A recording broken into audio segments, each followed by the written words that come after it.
Tonight, a big push to get more shots in arms. We're really excited to be part of this and be part of the solution.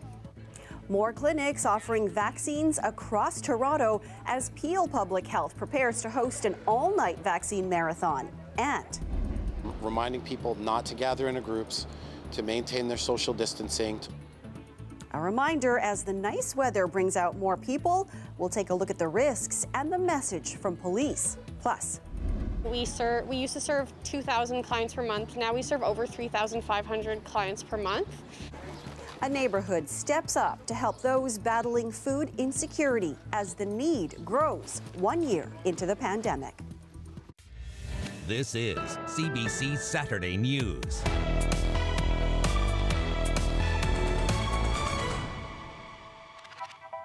Good evening, I'm Marivelle Tarouk. The vaccine push is on. Not just to get more people vaccinated in Ontario this weekend, but to get those shots to those who need them most. Yesterday, the province hit a record for vaccinations, topping more than 150,000 doses in one day. Lorenda Redekop joins us live from Mississauga's International Centre. Lorenda, they're preparing for an overnight marathon of vaccinations there. That's right, Marivelle, and Peel Public Health says that this is the first all-night vaccine clinic anywhere in Canada. It's called Doses After Dark. How's that for a catchy name? And this is just one of several vaccine clinics in the GTA that's a little different, really trying to get at the people who need the vaccine the most. No animals for this trip to the zoo. The long-closed attraction opened its doors to give people their dose of protection. So to be able to host our community and take this step towards a return to hosting guests while looking after people's well-being, it's really emotional for us. We're really excited to be part of this and be part of the solution. The pop-up clinic is for anyone from a hotspot postal code in Scarborough in East Toronto. For the past 2 weeks, the province has allotted 50% of vaccines to hotspots, neighborhoods that often include more essential workers and racialized people. But that's set to end after this weekend. The key issue now is it going to be maintained so that we can get all our essential workers vaccinated? And in Brampton today, a vaccine clinic for people from area hotspots who identify as Black or Caribbean. It's day one of a one-month clinic, trying to make it a community celebration. There definitely is something about seeing a doctor or a nurse that looks like you. There's an extra layer of trust there that I think manifests in increased vaccine uptake and decreased hesitancy. A local organization has been working to counter any misinformation from social media to ensure people have access to facts. Dr. David Esho has been working on the COVID ward. Something as simple as vaccination can help prevent some of the death I've seen, some of the loss I've seen, some of the destruction in families. So I'm here primarily to give a vaccine, but in a lot of ways I see it as we're saving lives. But in that health region, the most striking disparity for those contracting COVID is people of South Asian descent, a group that makes up almost 57% of cases, but less than 32% of the population. And Peel Public Health is really trying to crush any disparities with this all-night vaccine marathon here. It's open to anyone in the region or who works here who's 18 plus. It is by appointment only, and you see there is a bit of a lineup right now. They are offering taxi vouchers and transit help to get here, and they do have a goal. It is 7,600 doses in 32 hours that this clinic is running. Marivelle, I'll send it back to you. And we know, Lorenda, you will be tracking these numbers and how this all works out overnight. Thanks for this. Thanks a lot. Well, essential workers say they are grateful after a vaccine clinic targeting their priority population was offered in North York. But while there's relief the shots were finally given, advocates say it should have happened much sooner. Jessica Ng went to the vaccine clinic to speak with workers and employers. I felt relieved. Finally, it's over. I waited a long time to get it. Nathan Belita says he lined up for less than 20 minutes outside before he was able to get a Pfizer vaccine at this North York vaccination clinic. The TTC Fair operator says he comes into contact with hundreds of people each day. There's always challenges because, before the vaccine I got it, I was always wary of getting sick. Others agree, like Danielle Martin. She says she has helped design signs for COVID-19 precautions and vaccine clinics and found it funny it took so long for her to become eligible. We're taking the steps forward, and it's been a slow crawl. She took transit to get to this clinic and says things moved much faster than expected today. I had to go get tested a few times in the fall, and that was 5+ hours and most of my, vacation days. So I was ready for the worst, and I was in and out 30 minutes. Clinic coordinators say they had 2,000 shots to administer today, and 75% of those who came in are considered essential, ranging from Uber and tow truck drivers to grocery store employees. So many people in the community rely upon them. So really the intent here is to keep them safe, but also that they're able to keep the community safe as well. The director of quality at North York General says you need to provide proof of employment to book online, but you can attend without an appointment. It's a relief for Christine Hubbard of Beck Taxi, who says she's been fielding questions about eligibility and proof from drivers. She says drivers and essential workers should have become eligible a long time ago. We're working with about 1,200 drivers. Pre-pandemic, that number was at about 2,200, so significant reduction. She says over 80% of Beck drivers now have their first dose, and she hopes that means drivers who stopped working for fear of contracting the virus will soon return to work.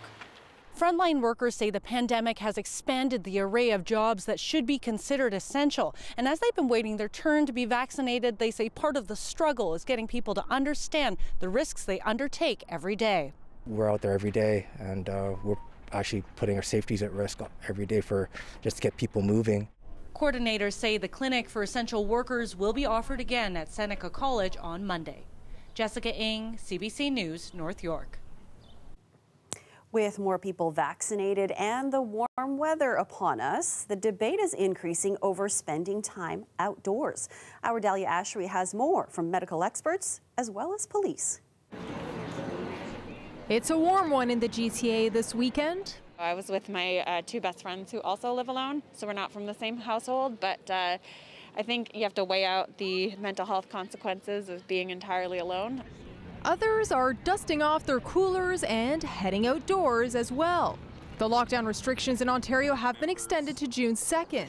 Tennis courts, basketball courts, soccer fields, baseball diamonds, and golf courses have all been ordered closed for almost a month now. And on Friday, Chief Medical Officer Dr. Teresa Tam said provinces should only begin to lift public health restrictions once 75% of the population has their first dose of the vaccine. Something this infectious disease expert disagrees with. We know outdoor activity is very safe.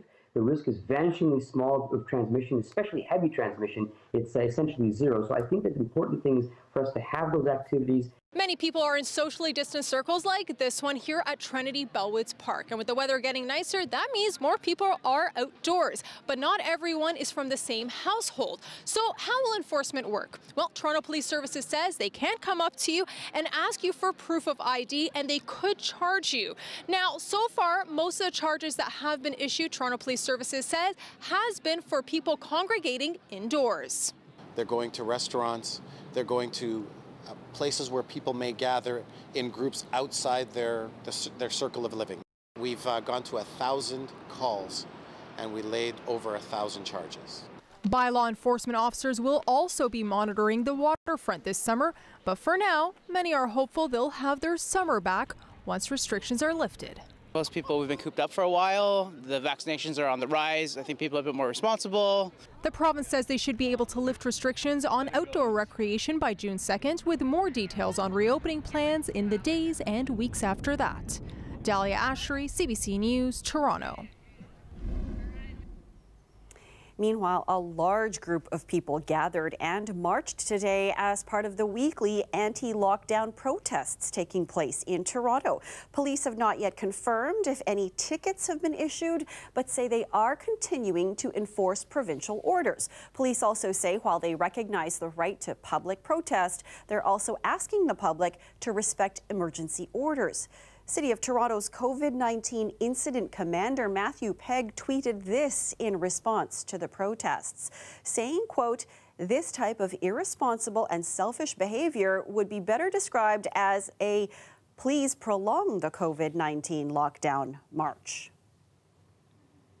In Toronto's East End, dozens protested outside Main Square apartments, demanding a freeze on rent increases. So many working class tenants from buildings and communities like this have precarious work, which they lost due to COVID. And their corporate landlords, who have continued to make profits, are still taking them to the Landlord-Tenant Board. It was organized by Acorn Canada, an independent organization advocating for low and moderate income families. They rallied near Main and Danforth Avenue with signs and chants calling on the provincial government to do more to protect renters during the pandemic. Covenant House is hosting a 12-hour stream-a-thon today, getting gamers and community members together online in an effort to fundraise $100,000. You know, all of us at times have felt anxious, alone, isolated. Now imagine you're a young person on the street without the supports that most people have. So it's been absolutely critical that Covenant House step up. It's called Main Mission, a unique COVID-safe fundraiser taking place on the popular streaming platform Twitch. Community members are gaming for a cause. Covenant House is open 24/7 and serves more than 300 youth a day. They say they're fundraising in order to continue providing services for youth experiencing homelessness. And it's all happening until midnight tonight. The Parkdale Community Food Bank organized its first ever curbside food drive. Locals registered online to donate non-perishable food items, which were picked up today. Organizers say 1 year into the pandemic, the need in the community is much greater. We used to serve 2,000 clients per month. Now we serve over 3,500 clients per month. So it's just been like a huge increase. So like I said, creative ways like this have been extremely helpful in terms of just meeting the need in our community. People who own small businesses and those have had to close, and families who were doing well with their small business and now they have to visit the food bank. I'm dealing with a lot of people who both parents lost their jobs and they have to come use the food bank. So I'm seeing people who are not only homeless or experiencing food or housing insecurity. They're planning on holding more drives like this in the near future. Those who are interested in helping can find the details on the Parkdale Food Bank Instagram page.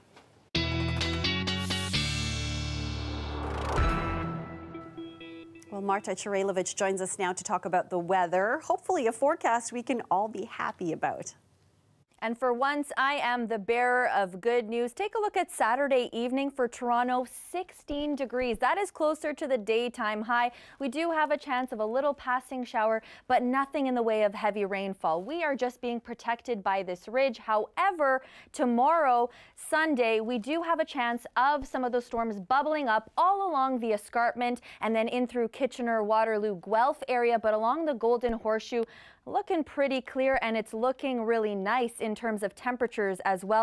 We are above seasonal. Now, when I talked about those storms bubbling up, there is a thunderstorm risk for some small hail and heavy rainfall throughout, but that's just along the escarpment in through extreme southwestern Ontario, fairly dry. The GTA looking pretty dry as well, and that risk spans all the way to eastern Canada to the Atlantic. But let's talk about those temperatures. Zooming in on the GTA, Toronto, 22 degrees. For this time of year, we should be closer to 17, so looking fairly nice. 19 in Oakville, 22 in Hamilton. Those temperatures throughout Ontario, very nice. Just 13 in Kincardine, but 21, 22 in Toronto. As I mentioned, there is something coming a little later in the week, though. Okay, thanks, Marta.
Israeli missiles have destroyed a tower in Gaza, housing the offices of the Associated Press and Al Jazeera news organizations.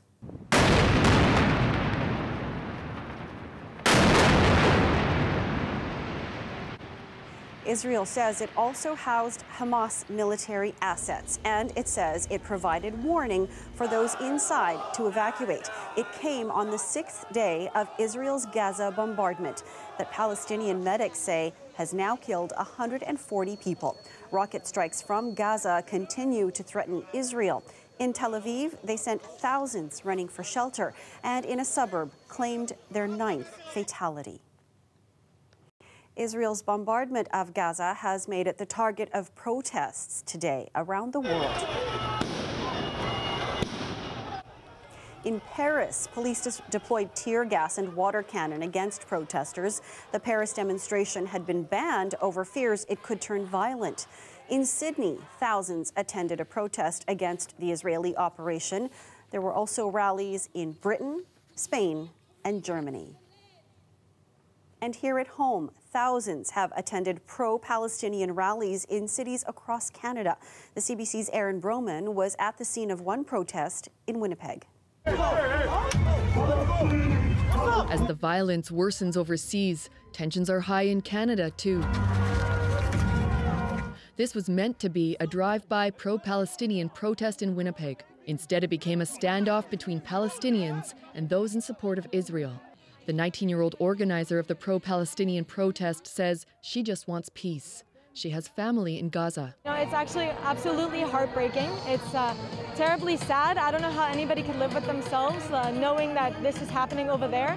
And we're here like free healthcare, peaceful, but our people over there, like our people, they're dying. The protest is among several pro-Palestinian rallies taking place across the country on Saturday, including a drive-by rally in Halifax and others in Ottawa and Toronto.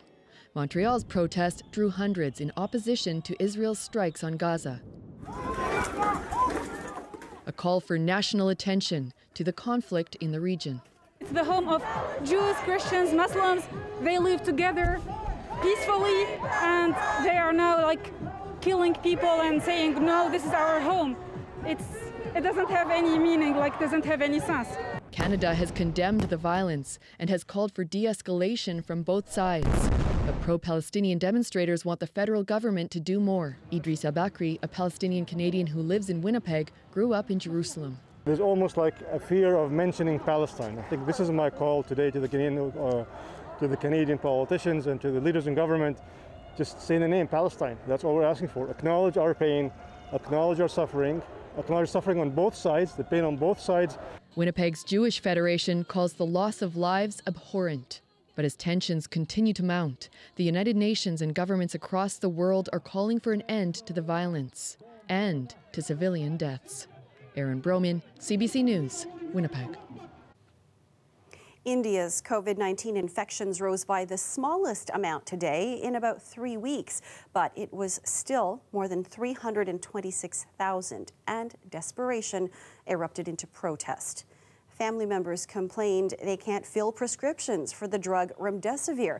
It's widely used in India to treat the virus, but hospitals have been facing a shortage. The country's vaccination program is also running into supply problems.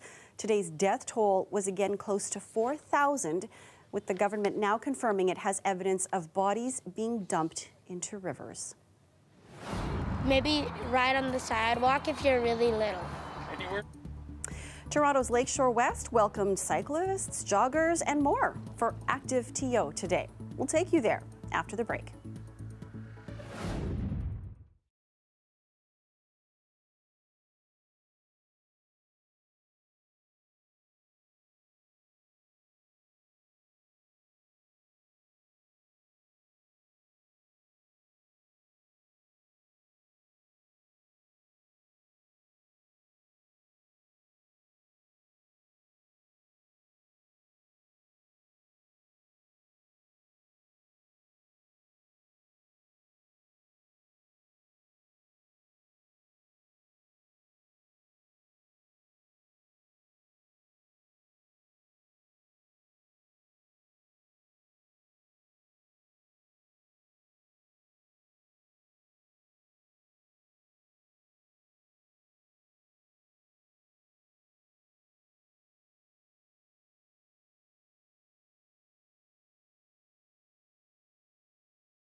Cyclists, runners, and rollerbladers joined pedestrians on the streets today for Active TO.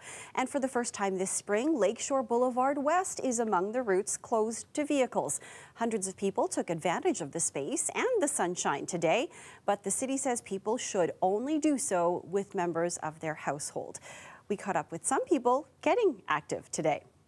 You can breathe in the air because we're always trapped inside, and so the legs can get stronger. Nice. I like biking on it in the mornings, but it definitely makes driving downtown like it's a nightmare. Otherwise, people cannot do anything at home. For mental health, I think it's so important to go out, enjoy the weather.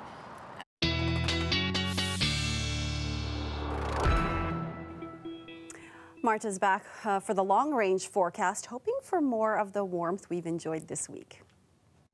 Well, we have definitely been spoiled the last few days. Friday was beautiful. Today was beautiful. Guess what? Tomorrow, the day after that, and the day after that is going to be beautiful as well. Sunday afternoon, 22 degrees in Toronto. And let's take a look at much of the GTA. Feeling that warmth. Summer-like temperatures should be closer to 17 for Toronto. As I mentioned, 22 degrees, 19 in Oakville, 22 in Niagara Falls. But if you take a look at Guelph and Kitchener, we do have the chance for some of those thunderstorms bubbling up. Now let's take a look at that precipitation forecast. You can see the green areas just bubbling up in southwestern Ontario by Sunday afternoon along the escarpment, but much of eastern Canada is really under that thunderstorm risk. And what's to come with that thunderstorm? The potential for some small hail and heavy rainfall, all the way reaching in to Nova Scotia, as far east as Nova Scotia. So we're really going to be seeing that potential for the thunderstorm risk along the escarpment. But take a look at the next 3 days. Toronto, Sudbury, Thunder Bay, Ottawa, really across the board, some very warm temperatures. Ottawa, 27 degrees by Tuesday, so well above seasonal for this time of year. But I want to take a look a little bit ahead, taking a look into May 2-4 weekend. We do have that Gulf moisture really coming on up, bringing the risk of some of that rain, and we do have some heat. And I want to show you Toronto's 7-day forecast, really basking in those summer-like temperatures, the potential for rain on Friday. Rain's okay. Thanks, Marta. A trio of beluga whales has been moved to a new home in the United States after spending years at Marineland in Niagara Falls. The belugas were flown in special tanks to a whale research facility in Connecticut last night. 2 more belugas will be transported to the same facility today. It comes after a legal battle that saw animal rights activists attempt to keep the whales in Canada. They claim the move could potentially harm the whales. But researchers have argued that the animals will be better off at the less crowded facility south of the border. China has successfully landed an unmanned spacecraft on Mars. The Tianwen-1 craft had been orbiting Mars since February. Last night, the landing rover separated and made its descent. It will survey the surface of Mars from its current position, then leave its platform to study the soil and atmosphere. It will also search for water beneath the surface and any signs of ancient life. And that's our show for you tonight. Thank you for watching. Before we go, though, a little music for your evening.